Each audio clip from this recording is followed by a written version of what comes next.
Épisode 4.16 Médium spirituel. Les enfants indigos. Bonne écoute!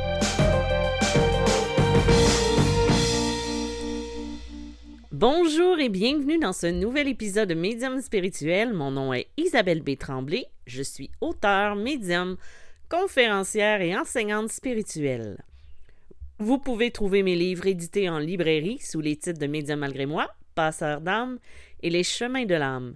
J'ai aussi 2 recueils de messages d'anges et de défunts dans 2 livres disponibles sur Amazon, Messages de l'univers et Messages célestes. Avant de continuer, je vous rappelle que le 5 et le 12 février prochain aura lieu ma formation sur l'initiation à la médiumnité. On va voir qu'est-ce que c'est que la clairaudience, la clairvoyance, des méthodes de protection aussi que je vais apporter, ainsi que des exercices et la possibilité de déterminer quelle est votre capacité première dans la communication ou même dans le ressenti. Donc, elle se déroule à 1 semaine d'intervalle car c'est pour mieux répondre aux questions des gens à la suite de la pratique et de l'exercice qui va avoir lieu pendant la semaine, qui va séparer les 2 événements.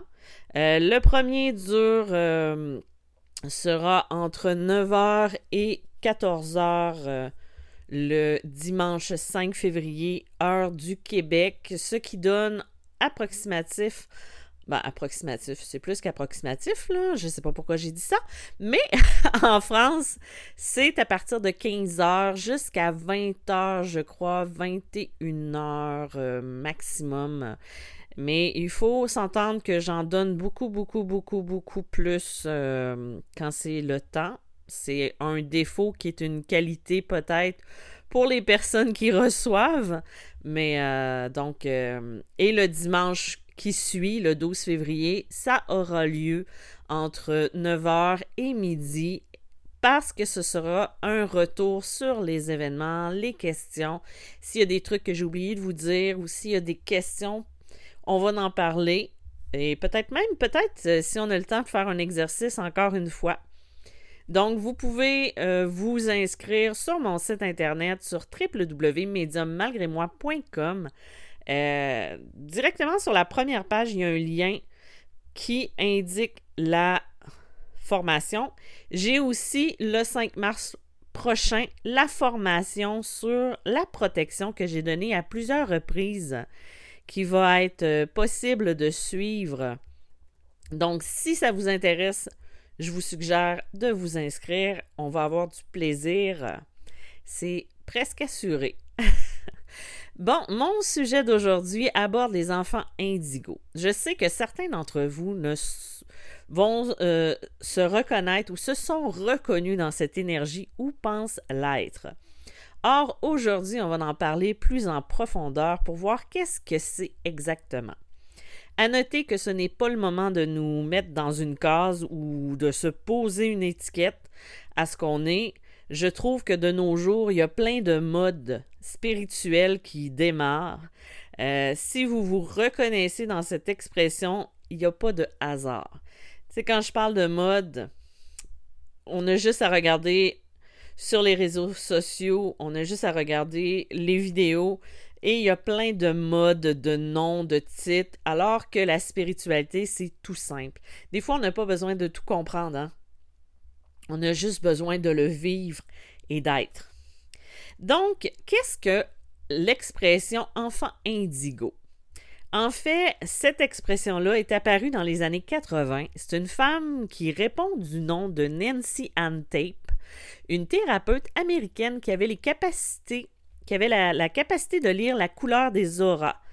Des personnes qui ont commencé à voir apparaître la couleur indigo dans le champ énergétique de ces enfants-là lors de ces consultations.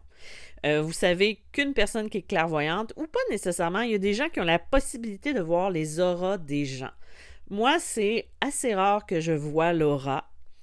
Par contre, je peux savoir laquelle couleur vous avez en ce moment en posant la question ou instinctivement.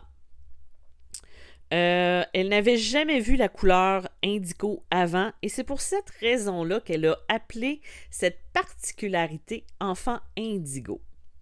Elle aurait vu dans ce changement majeur-là le signe que la conscience globale est en train de changer. Ça, c'est, vous savez ce que c'est, quand on change, quand il y a un mouvement au niveau global, au niveau de la conscience, ben ça fait des changements. Moi, je sais qu'on m'a dit à plusieurs reprises que mon aura était indigo et je vais vous avouer que je me suis toujours reconnue dans la description de l'enfant indigo. Mais qu'est-ce que c'est exactement? On va voir ça ensemble. Il ne s'agit pas seulement d'une couleur, mais d'un état d'être et de caractéristiques... c'est un mot-là. De caractéristiques combinées. Ce mot-là, j'ai toujours de la difficulté de le dire, puis on dirait que je me donne un élan pour le dire encore plus vite, pour que ça sorte encore plus croche. Donc, je reviens au sujet principal. En fait, les enfants indigos seraient apparus sur Terre pour aider le monde à s'élever. C'est des êtres qui ont l'impression d'être venus ici pour accomplir une mission, comme si c'était inévitable. Souvent, ils vont se sentir étrangers et différents de tout ce qui les entoure et ils vont avoir beaucoup de mal à s'adapter avant de comprendre leur propre fonctionnement et l'essence de ce qu'ils sont. Vous savez, l'impression ou le sentiment de venir d'ailleurs et de ne pas être dans le bon monde ou dans le bon entourage. Les indigos vont souvent être des esprits rebelles. Ils ont le besoin souvent de contrer l'autorité lorsqu'ils se retrouvent devant des injustices ou des systèmes qui vont contre toute logique. Ça va être quelqu'un qui va prioriser l'honnêteté et l'intégrité, mais surtout l'authenticité, parce que c'est le reflet de ce qu'ils sont. Ça va être des sages, justes et authentiques. Les enfants indigos vont souvent être diagnostiqués avec un déficit de l'attention, de l'hyperactivité, de l'hypersensibilité et même de l'autisme. Donc, ça va être des gens qui vont être sensibles, qui vont être hors normes, qu'on va toujours qualifier d'un peu étrange. Moi, je sais que quand j'étais petite, ma sœur, qui me l'a avoué des années plus tard, trouvait que j'étais étrange parce que j'étais dans mon monde. Effectivement, moi, être dans mon monde, c'était ma façon de fuir la réalité et de fuir ce qui me faisait souffrir. J'en ai aucunement honte. Et même que c'est ce qui m'a permis un peu de sauver la personne que je suis aujourd'hui et d'être mieux dans mon corps, dans ma tête. Mais comment on sait si on est un enfant indigo? C'est sûr qu'il n'y aura jamais de certitude, vous allez le comprendre, tu sais. Par contre, il y a des caractéristiques que j'ai pu trouver qui pourraient peut-être vous éclairer sur le fait que vous portez peut-être ce type d'énergie. Le point qui semble le plus fort est celui qui parle de ce sentiment de se sentir différent, comme j'en ai parlé un petit peu plus tôt. Tu sais, quand on a l'impression d'être un extraterrestre, soit plusieurs d'entre nous avons déjà eu ce sentiment-là, mais dans ce cas bien précis, on a souvent l'impression de ne pas appartenir à ce monde dans lequel nous évoluons. Et il va être très difficile de trouver sa place, et ce, même si on trouve notre place. Je ne sais pas si vous comprenez ce que je veux dire. Même si on pense avoir trouvé notre place, ça va être extrêmement difficile aussi. Parce que c'est comme si notre place, c'était partout et nulle part à la fois. Si en plus on a l'impression d'être investi d'une mission et que celle-ci est de changer le monde dans lequel nous gravitons, en fait, ça va ajouter la crédibilité au fait d'être un enfant indigo. Changer le monde, ça ne signifie pas de partir en guerre ou de se mettre à lever des manifestations et tout ça. Ça peut être une personne à la fois. Ça peut être par les pensées qu'on va avoir, par les réflexions qu'on va donner aussi. Si vous avez une grande empathie qui se dénote d'une grande hypersensibilité, que cette sensibilité a eu longtemps le dessus sur vous, quitte à vous sentir si mal que vous aviez de la difficulté à vous reconnaître, c'est fort probablement un point à ne pas négliger. Par exemple, si peut-être pas toute votre vie, mais une partie de votre vie, c'est votre hypersensibilité qui vous a mené, que vous vous êtes senti mal, que vous avez souffert, sans nécessairement vous rendre compte de où ça venait. En fait, un enfant indigo aura aussi une capacité de médiumnité telle que la claire connaissance, la clairvoyance, la clairaudience, la claire sensibilité ou même la télépathie. Tu sais, là, je ne vous ai pas toutes énumérées, mais ça va être des capacités que l'enfant indigo va porter. La capacité de prémonition sera forte aussi et tous les sens vont être décuplés. Par exemple, l'exemple que je pourrais avoir, c'est un peu comme un prophète. Et là, je rentre pas dans les trucs de religion et tout ça, mais c'est comme quelqu'un qui va apporter les sages paroles, qui va parfois voir clair dans ce qui va arriver, sans pouvoir expliquer d'où ça vient. Il y en a qui vont avoir des visions, il y en a qui vont savoir. Moi, je sais que souvent, je ne le fais pas en consultation, je le fais plus dans du domaine privé, mais souvent, je vais dire ce qui va arriver.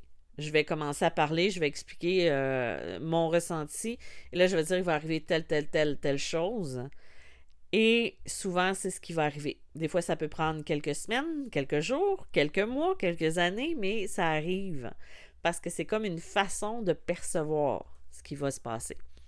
Un enfant indigo aura la capacité de vibrer au même niveau de tous et chacun. Ça veut dire qu'il va ressentir toute l'énergie et le taux vibratoire de tout ce qui l'entoure et d'être capable de se connecter.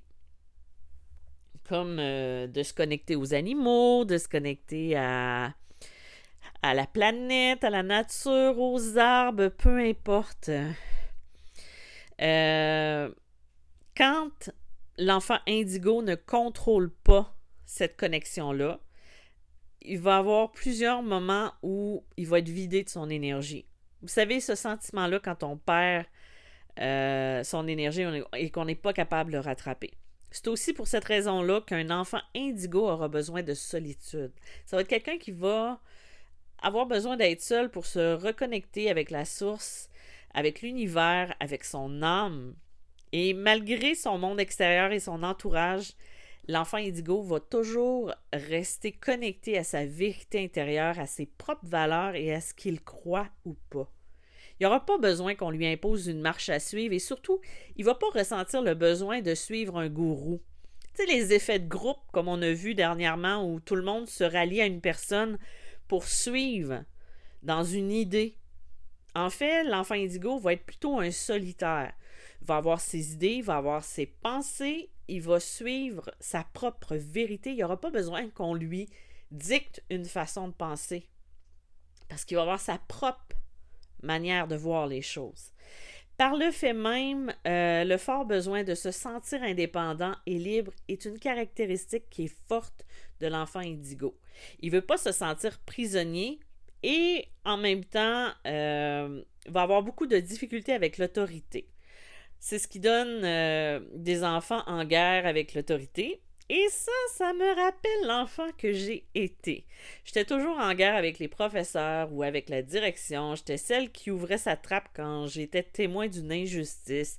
J'étais celle qui tenait tête au directeur ou à la directrice, au professeur, à la surveillante le midi. J'étais toujours celle-là qui disait tout haut ce que les autres disaient tout bas. J'avais pas de filtre. Moi, il fallait que je le dise. Je me rappelle, quelqu'un de proche de moi m'avait déjà dit tu connais pas ça, la diplomatie? Aujourd'hui, je connais la diplomatie. J'ai appris à me taire un peu plus. Mais j'étais vraiment celle qui partait en guerre. Et qui allait vraiment, moi, puis j'étais souvent à l'opposé des autres. Je suivais pas le courant. J'étais celle qui allait à l'école. J'avais peut-être 7 ou 8 ans, j'allais à l'école avec des bas différents, avec du linge qui ne fitait pas ensemble, qui ne s'agençait pas ensemble. Et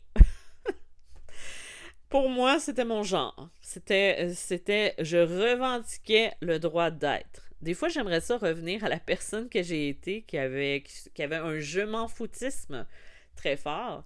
Mais en vieillissant, on prend des filtres, on apprend aussi à être plus doux avec les gens qui nous entourent, à être moins euh, sans filtre, si je peux dire.